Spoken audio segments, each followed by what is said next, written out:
Welcome to the MHB podcast. This is Michael Bond, and welcome to my 167th episode. Okay, so something a little different for you today. In this episode, I want to explain why far-left political ideology is senseless, inaccurate, and dangerous. The first thing I want you to keep in mind is that I'm not attacking the people who hold to leftist ideas.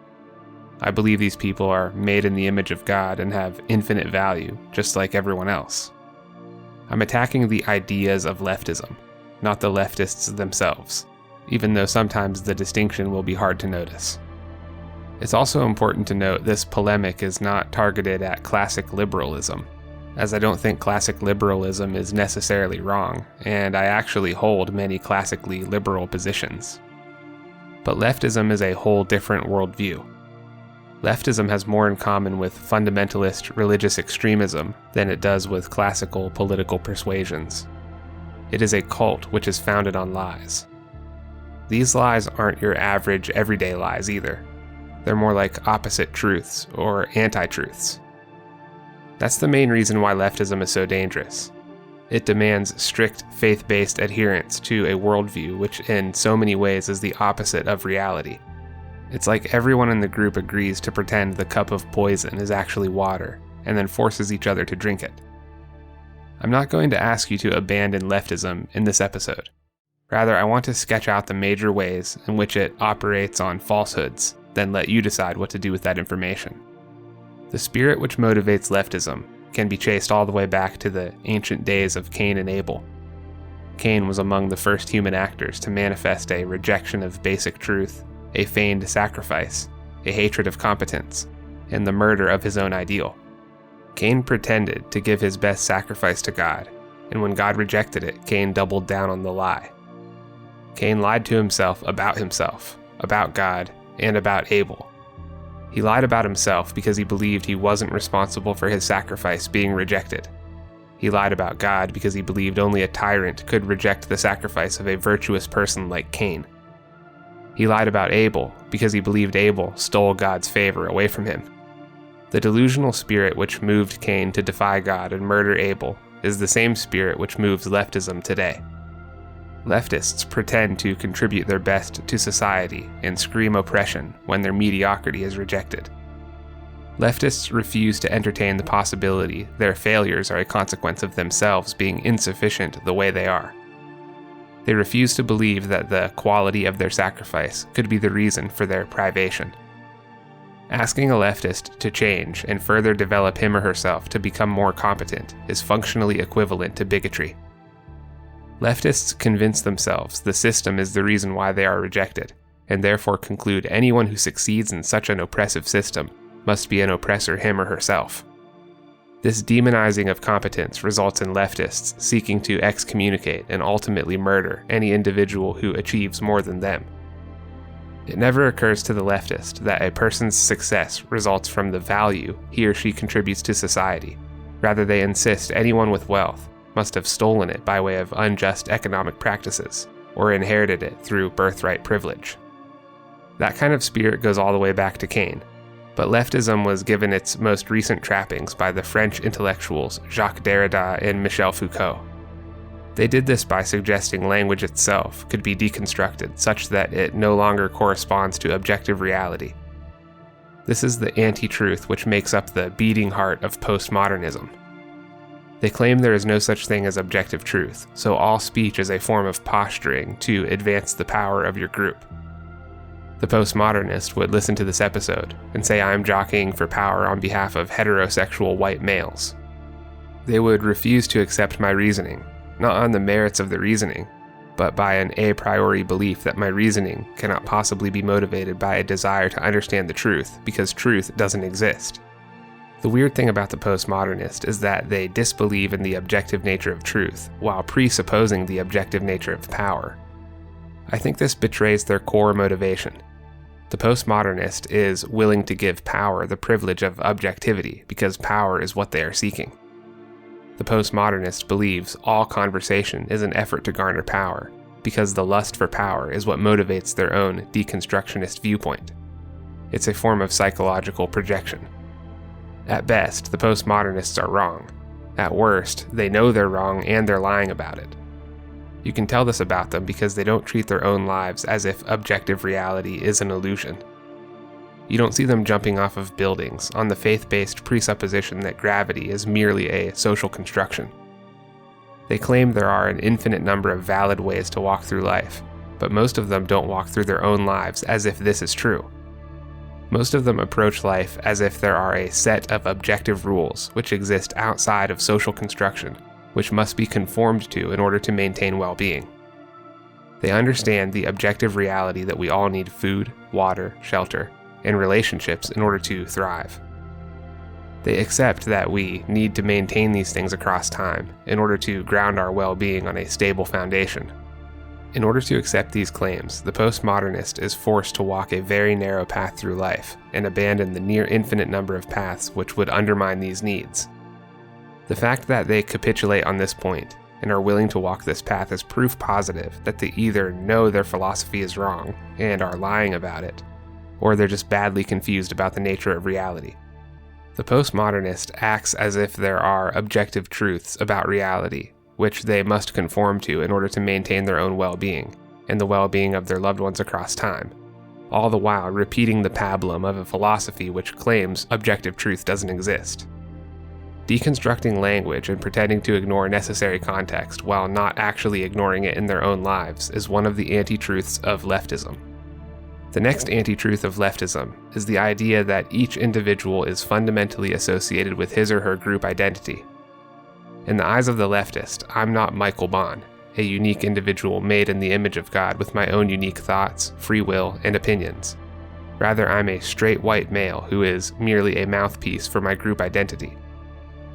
We see this falsehood most commonly manifested in identity politics. You can observe identity politics at play when a person is elevated on the basis of his or her group identity, rather than the merits of him or her as an individual. So when you see the media fawning over a non-white female being the first to accomplish whatever goal, that's identity politics.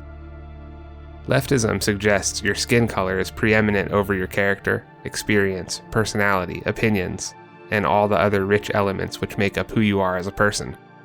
Your personhood is subordinate to your group identity in the leftist worldview. This means you could be an exceptional individual in terms of your talent, wisdom, and integrity. But if you're a white male, then none of that matters because superordinate to all those good qualities is the fact that you belong to the oppressor group. The inverse is also true in leftism. You could be a chronic failure who lies, steals, and rapes women, but if you're black, then none of those negative traits matter because superordinate to your wickedness is the fact that you belong to an oppressed group. In a culture which commends those who are perceived to be oppressed, the terrible person described here would be, and commonly is, heralded as a hero who is both brave and beautiful. But if a white male was guilty of all those same things, they would be lashed and paraded as all that is ugly with society. In leftism, your group matters more than who you are as a person. This isn't such a bad deal when you belong to one of the groups who make up the flavor of the month in the culture's worship of the oppressed. But what happens when this flavor changes and you become stuck in a group considered the public enemy? No amount of pleading or referencing your innocence as an individual will save you. If you live by the machinations of group identity, you will die by them also. The reason group identity is so dangerous, and also the reason it constitutes an anti-truth, is because of what is called intersectionality. Intersectionality is a social constructionist term which describes the multidimensional analysis of yourself in order to categorize which groups you belong to. The intersectionalist would say I'm a heterosexual, white, cisgendered male. For those who aren't up on their social justice warrior vocabulary, cisgendered simply means my gender identity matches my biological sex. In leftism, intersectionality is used to determine your status in the hierarchy of oppressed people. You're given some accolades if you're non-white, but it's even better if you can be non-white and homosexual. Better yet is to be non-white, homosexual, and gender non-conforming. Even better is to be non-white, homosexual, gender non-conforming, the child of immigrants, and disabled. You can see where this is going. There's a near infinite number of dimensions along which to categorize yourself as an oppressed person. You might think that's worth taking advantage of until you realize there's also a near infinite number of ways for them to categorize you as an oppressor. And that's exactly what happens in the leftist worldview. 50 years ago, activists were advocating for the perceived oppression of women, but today, because of the forced logic of intersectional group identity, these same activists are stripping away the rights of biological women in order to assuage the grievances of men who identify as women. If you're tempted to support the culture of leftism because it benefits or protects you today, take some time to reflect on yourself and imagine all the ways in which the culture might betray you and target you as an oppressor. Are you considered an attractive person? Because that will be a privilege worth hunting you over. Did your parents or grandparents own property? Because that makes you an enemy of the disadvantaged renters. The crazy thing about intersectionality and proof that it's false is the fact that once you add enough categories of group identity to a person, they become a unique individual again. There's no one on Earth who matches you exactly down to your DNA, personality profile, and historical experience. And most of the leftists who practice identity politics realize that it's nonsense, yet they deceptively hold to it anyway. That's why they elected a heterosexual white male with a history of segregationist policies in their professed effort to virtuously purge our society of bigotry. And really, what more bigoted way to view the world than to assume that the most important thing about you is your skin color, simply because it denotes which group you belong to?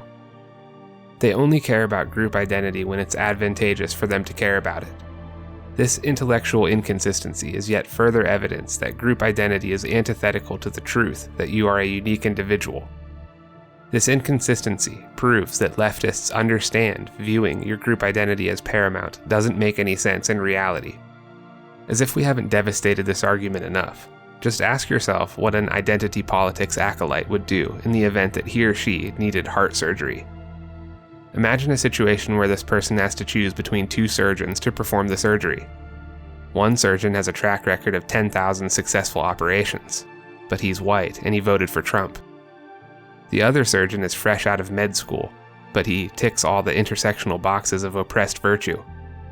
Which one do you think the leftist will choose? Because I think in this moment, they would let go of their identity politics and go with the doctor who is most likely to help them successfully. That's because deep down they know intersectional group identity is an anti-truth which can't be sustained in reality. The next anti-truth, peddled by the leftist worldview, is that all human problems are a consequence of economic class struggle. So if you have difficulties in your life, the source of these difficulties must be traced to economic disparity, and the only way to address them is to rise to a higher economic class. The leftist assumes if economic inequality were solved, life would begin to resemble a utopian ideal. But this idea seems to completely ignore the fact that nature is trying to kill us from the moment we are conceived in the womb. The economic prowess of Steve Jobs wasn't able to spare him an early death from cancer.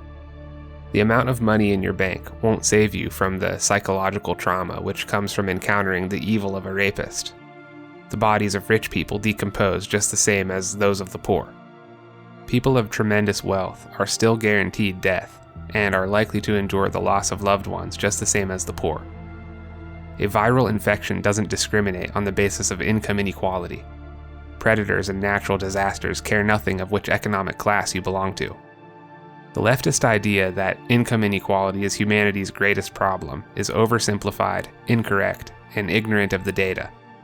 Not to mention the fact it completely misses how capitalist, free societies have done more to ameliorate human problems than any system of governance that has ever existed anywhere, and that these human problems are being solved at a rate faster than ever recorded in documented history. I've shared this data set before, but I'm going to share it again, just to show how badly wrong the leftists are when they claim capitalism exacerbates human difficulties through income inequality.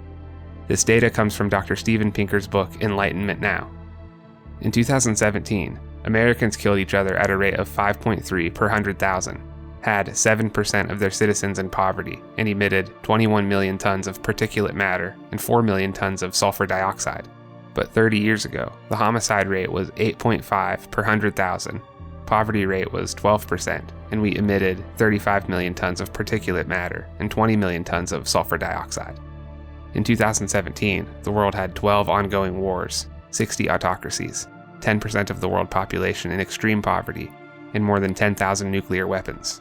But 30 years ago, there were 23 wars, 85 autocracies, 37% of the world population in extreme poverty, and more than 60,000 nuclear weapons. In 2017, there were 238 deaths attributed to terrorism in Western Europe. But 1988 was worse, with 440 deaths. For most of human history, life expectancy at birth was around 30. Today, worldwide, it is more than 70, and in the developed parts of the world, more than 80. 250 years ago, in the richest countries of the world, a third of the children did not live to see their 5th birthday, before the risk was brought down 100-fold. Today, that fate befalls less than 6% of children in the poorest countries of the world. Famine is one of the 4 horsemen of the apocalypse. It could bring devastation to any part of the world. Today, famine has been banished to the most remote and war-ravaged regions. 200 years ago, 90% of the world's population subsisted in extreme poverty. Today, fewer than 10% of people do. For most of human history, the powerful states and empires were pretty much always at war with each other, and peace was a mere interlude between wars. Today, they are never at war with each other. The last great power war pitted the United States against China 67 years ago. More recently, wars of all kinds have become fewer and less deadly. The annual rate of war has fallen from about 22 per 100,000 per year in the early 50s to 1.2 today. Democracy has suffered obvious setbacks in Venezuela, in Russia, in Turkey, and is threatened by the rise of authoritarian populism in Eastern Europe and the United States. Yet the world has never been more democratic than it has been in the past decade, with 2/3 of the world's people living in democracies. Homicide rates plunge whenever anarchy and the code of vendetta are replaced by the rule of law. It happened when feudal Europe was brought under the control of centralized kingdoms, so that today a Western European has 1/35th the chance of being murdered compared to his medieval ancestors.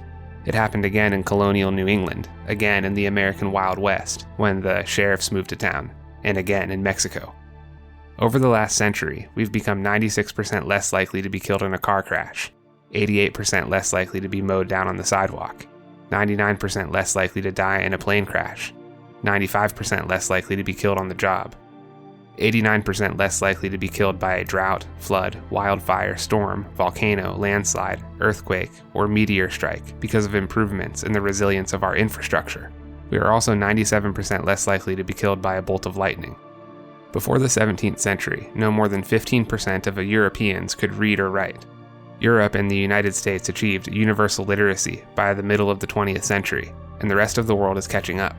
Today, more than 90% of the world's population under the age of 25 can read and write. In the 19th century, Westerners worked more than 60 hours per week. Today, they work fewer than 40.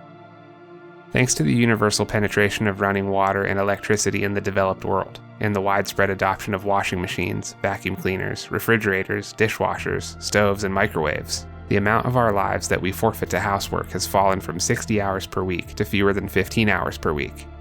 According to the IZA Institute for the Study of Labor, the Brookings Papers on Economic Activity, and the Washington Pew Research Center, Social Indicators Research, and Perspectives in Psychological Science, in 86% of the world's countries, happiness has increased in recent decades. A tabulation of positive and negative emotion words in news stories has shown that during the decades in which humanity has gotten healthier, wealthier, wiser, safer, and happier, the New York Times has become increasingly morose, and the world's broadcasts have gotten steadily glummer. Why don't people appreciate progress? Part of the answer comes from our cognitive psychology. We estimate risk using a mental shortcut called the availability heuristic. The easier it is to recall something from memory, the more probable we judge it to be. A combination of ignorance and deception has blinded many citizens to the truth that America is the most prosperous, most free, least racist society on Earth and in all of human history. History is in fact humanity's bloody struggle against entropy and scarcity. Nature is constantly trying to kill us. Prior to 1895, most people lived on less than $1 per day, and that figure is adjusted for inflation. It didn't matter whether you were black, white, or yellow, everyone was poor. The painstaking sacrifices of our ancestors managed to produce the Western world. The Western world is curing poverty faster than any society that's ever existed. Since 1950, the number of people living in poverty around the world has been cut in half.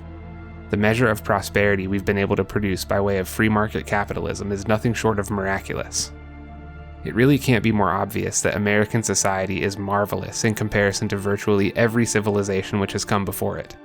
This data thoroughly destroys the idea that capitalism is a zero-sum game. This zero-sum game struggle is another anti-truth of the leftist worldview. Not only is capitalism not a zero-sum game, but it's actually the greatest example of a rising tide lifting all boats the world has ever witnessed. Is income inequality a real problem? Yes, it's a real problem. But it's not a problem caused by American social construction. It's a problem caused by the reality of hierarchy itself. And hierarchies exist all over the universe, even in places where human beings have never been. The Pareto distribution, which describes how 80% of the creative resource will collect around the top 20% of performers in any given hierarchy, is true everywhere, not just in Western societies. It's true in the animal kingdom, and it's true in the rainforests. The tallest trees reach above the canopy to collect even more sunlight and grow taller still. High-mass planets have a strong gravitational pull, which causes them to gain even more mass. Hierarchies are unavoidable in all human societies. The difference between capitalism and communism is that in capitalism, the hierarchies are predicated on competence and not corruption. Hierarchies tend to dispossess people at the bottom, and so poverty is found in both capitalism and communism. The difference between capitalism and communism is that capitalism produces wealth plus poverty, while communism only produces poverty. It's impossible to avoid the advent of a hierarchy, because as human beings, we have problems to solve. We need to stay warm enough and cool enough. We need food and water. We need security, emotional stability, and peace of mind. Needing these things means we have problems we must solve on a daily basis, or else we will die. The moment we set out to solve any problem, we're going to discover that a minority of people are far better at solving the problems than everyone else. And boom, there's your hierarchy. It's not optional. Even though hierarchies in Western society dispossess people at the bottom, the hierarchies themselves are not fundamentally predicated on corrupt power grabs. They're predicated on competence and how much value you add to society.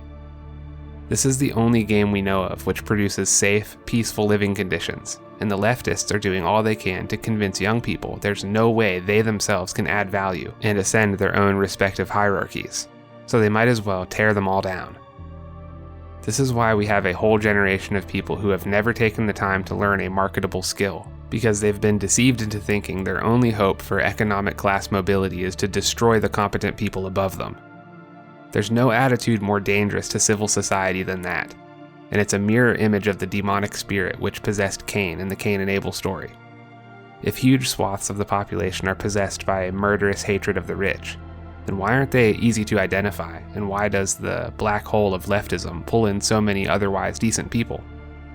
Well, there's the obvious abandonment of truth in exchange for power, but this happens on both sides of the aisle. An easy way to reconcile our population and heal the division in America would be to simply commit to speaking the truth as best you understand it. It's common practice for conservatives to downplay or spin an event if the truth of the event makes the left look good. The same thing happens on the left. There were perhaps no better examples of this than the riots during the summer of 2020 and during January of 2021. The left downplayed the riots which terrorized dozens of American cities all summer long. Some elements of the right downplayed the riot which happened at the U.S. Capitol building in January.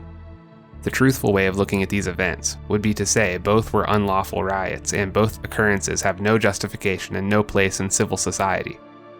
But for many people, their loyalty to party runs deeper than their loyalty to truth. The motivation for this kind of deceptive attitude is the prioritization of what will bring you power over what is actually true. This satanic practice is at the heart of leftism, and it is corrosive to civil discourse. Alexander Solzhenitsyn thought this kind of lying was one of the worst elements which characterized the Russian Revolution and the USSR. He thought that if enough people had chosen to commit to the truth, then they could have preserved their society. He's quoted as saying, "The simple step of a courageous individual is not to take part in the lie. One word of truth outweighs the world. You can resolve to live your life with integrity. Let your credo be this: let the lie come into the world. Let it even triumph, but not through me." Both sides of the political spectrum would do well to learn from his advice. But what makes leftism so dangerous is the infinitesimally small likelihood that they will ever do this. That's because their cultural Marxism is intermingled with the postmodern viewpoint, which denies the reality of objective truth. How can you preserve your society by refusing to lie when there's no such thing as the truth? How can you even know when you're lying? It might be impossible to pull people out of this psychopathic haze until objective truth reasserts itself and causes their facade of lies to crumble down into ruins. Part of the reason leftists care so little for the truth is that they don't believe there's consequences for missing it. That's another huge problem for the leftist viewpoint, and it most recently revealed itself in the form of police brutality against black men. During the Jim Crow era, it was a demonstrable fact that police treated black men unfairly and brutality was not uncommon. But the leftists have taken this traumatic history and asserted that it's still happening right now. They've convinced a large part of the black community that police officers are hunting them and desiring to hurt them. Not only are these assertions not true, but they are the opposite of the truth. I shared the data on this point in MHB 139, but I'm going to share it again here to show just how egregious this lie really is. In 2019, police officers fatally shot 1,004 people, most of whom were armed or otherwise dangerous. African Americans were about a quarter of those killed by cops last year, 235, a ratio that has remained stable since 2015. That share of black victims is less than what the black crime rate would predict, since police shootings are a function of how often officers encounter armed and violent suspects. In 2018, the latest year for which such data have been published, African Americans made up 53% of known homicide offenders in the US and commit about 60% of robberies, though they are 13% of the population. The police fatally shot 9 unarmed blacks and 19 unarmed whites in 2019, according to a Washington Post database, down from 38 and 32, respectively, in 2015. The Post defines unarmed broadly to include such cases as a suspect in Newark, New Jersey, who had a loaded handgun in his car during a police chase. In 2018, there were 7,407 black homicide victims. Assuming a comparable number of victims last year, those 9 unarmed black victims of police shootings represent 0.1% of all African Americans killed in 2019. By contrast, a police officer is 18.5 times more likely to be killed by a black male than an unarmed black male is to be killed by a police officer. A 2015 Justice Department analysis of the Philadelphia Police Department found that white police officers were less likely than black or Hispanic officers to shoot unarmed black suspects. Research by Harvard economist Roland G. Fryer Jr. also found no evidence of racial discrimination in shootings. Any evidence to the contrary fails to take into account crime rates and civilian behavior before and during interactions with police. If that's not enough for you, I invite you to research police brutality yourself. The most egregious display of police brutality in recent memory occurred on January 18, 2016, in a hotel hallway in Mesa, Arizona. A man wearing gym shorts and a t-shirt crawled on his knees while he begged and sobbed for his life before being summarily executed. You can watch the body cam footage online. His name was Daniel Shaver, and he was white. The leftist worldview is built on lies. As Pinker explained with devastating clarity, the world, especially the United States, has never been better than it is right now. And yet more and more people are falling into this pathological cult because they've been tricked into thinking they're oppressed.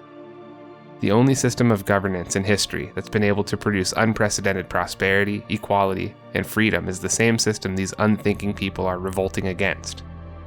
Instead of humble gratitude for the civilization others have sacrificed to build, mobs of angry rioters are possessed by ideological arrogance. And if you think these lies about police brutality are beneficial to the black community, think again. Imagine what it's like to be a black male and to already be profiled by police. It's true that black males are profiled by police officers because of racial stereotypes. The black community is justifiably angry about these stereotypes. But their righteous anger needs to be directed at the proper source of the problem. If next week, blonde white women began committing the majority of violent crime, then police would start profiling blonde white women. If you're a black man and you've been taught that police officers want to hurt or kill you, what do you think is going to happen when you undergo a routine traffic stop? Your misapprehended belief that the officer hates you is going to make you more likely to experience a fight or flight response. Fight or flight behavior during a routine stop or arrest is going to dramatically increase the real danger during each police interaction. So the leftist lie that police are racist is actually promoting the threat of police harming or killing black men. If you think America is fundamentally characterized by racism, then ask yourself why so many people are terrified of being labeled a racist. Why does being labeled a racist turn you into a pariah within a society that's supposed to be racist to the core? If America were so racist, then wouldn't being a racist win you status and a badge of honor? If America is systemically racist, then why is it culturally acceptable to disparage white people but not people of color? If America is racist, why have there been multiple documented cases of fake hate crimes and of white people presenting themselves as people of color?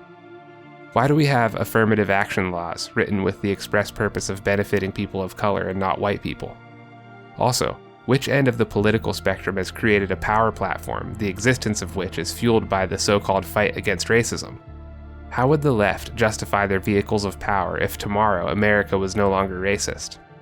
Can't you see how they have a vested interest in spawning as much racism as they can all over the country? The left loves racism.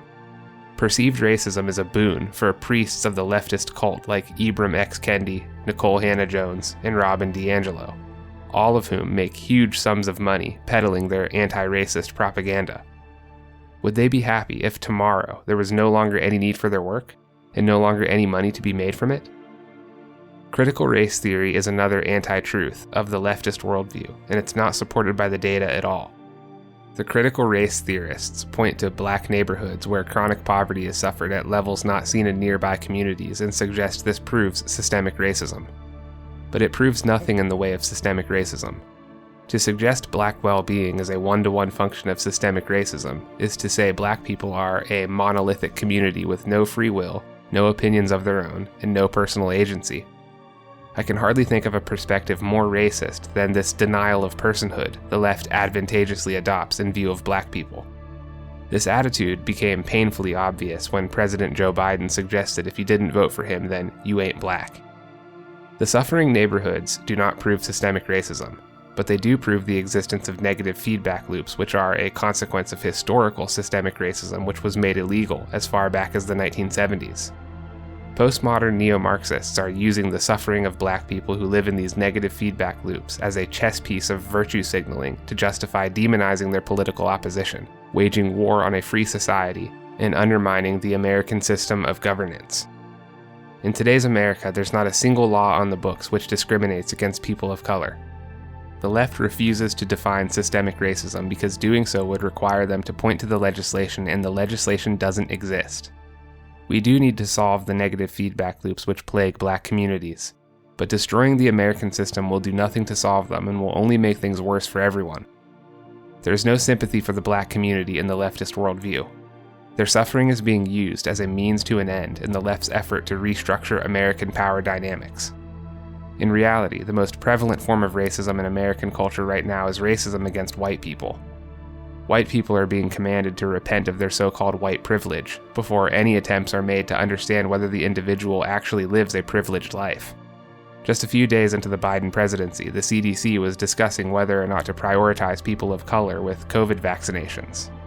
Can you imagine if the races were reversed here? Biden himself promised to prioritize non-white businesses with financial relief, despite the fact that white-owned businesses suffered just as much from the pandemic mitigation efforts. Can you imagine if the races were reversed here as well? The truth is, America is not racist, and most Americans hold the black community in high regard and want to help them. The difference is the left casts aspersions against white people solely on the basis of their skin color, which is the definition of racism. They do this because they are given over to identity politics, which we discussed earlier in the episode.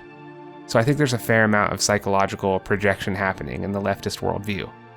Undoubtedly, their projection of racism stems from their passionate adherence to group identity. The primacy of power over truth is also a projection the left puts on their opponents. All of this results in a strange form of repressive tolerance. The left claims tolerance as one of their core ideals, yet seeks to cancel anyone who holds dissenting views to their own. They claim the mantle of tolerance as a way of attempting to box their opponents in on indefensible ground. If you disagree with the pablum of the left, then you must be a bigoted racist. Not surprisingly, there isn't a whole lot of mercy or forgiveness found in the leftist worldview. Cancel culture mandates that once you do anything the woke institutions determine is a mistake, then you become irredeemable and must be excommunicated from the public square. The left doesn't supply a pathway to redemption because in reality they don't actually care about solving social ills like racism. They're just using these issues as a virtue signal in order to imbue their political maneuvers with moral authority. So why on earth would anyone get sucked into such a pathological way of viewing the world? I think it's because the woke system of belief explains the sense of guilt that all individuals feel in their hearts.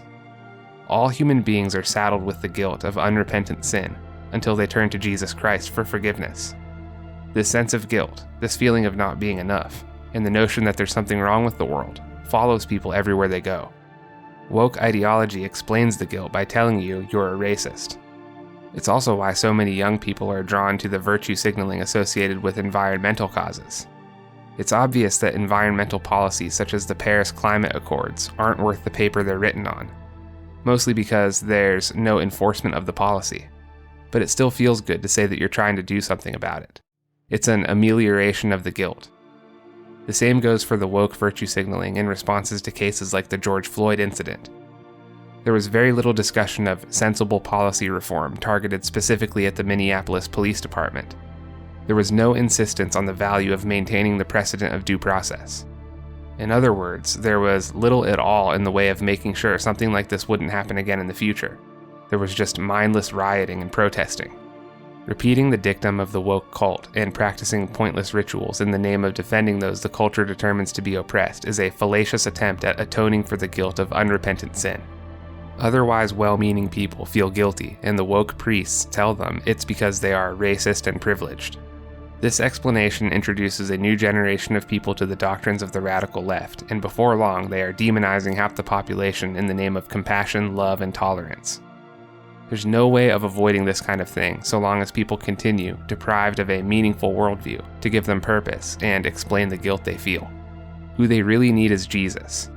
Jesus opens their eyes and sets them free from the harsh rule of the woke cult. If you're attracted to the leftist viewpoint, I hope you consider the case I've made here and reevaluate what it is you're looking for.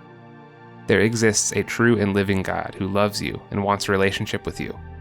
To settle for leftism in place of this relationship is to miss out on a blessed life filled with love, laughter, and peace of mind. You can have all of that right now. You need only ask God to show you the way.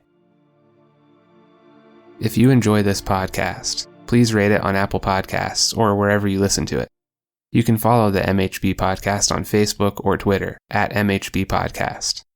Tell your friends about it and share it on social media. If you'd like email notifications of new episodes, or if you'd like to support my work directly, please consider becoming a paid subscriber on my website at mhbpodcast.com. This work is made possible by listener support, so your generosity is greatly appreciated. Thank you all for joining me, and I will see you in the next episode.